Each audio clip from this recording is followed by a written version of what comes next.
Let's take a quick look at popular computer processor series.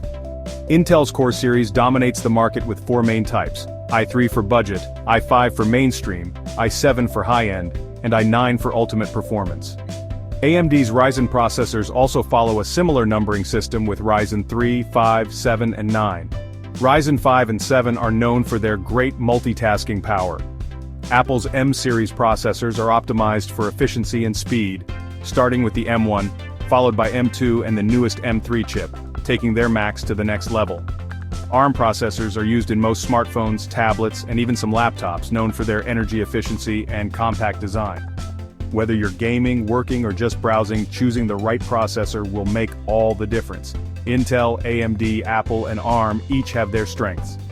Thanks for watching. Don't forget to like and subscribe for more tech insights.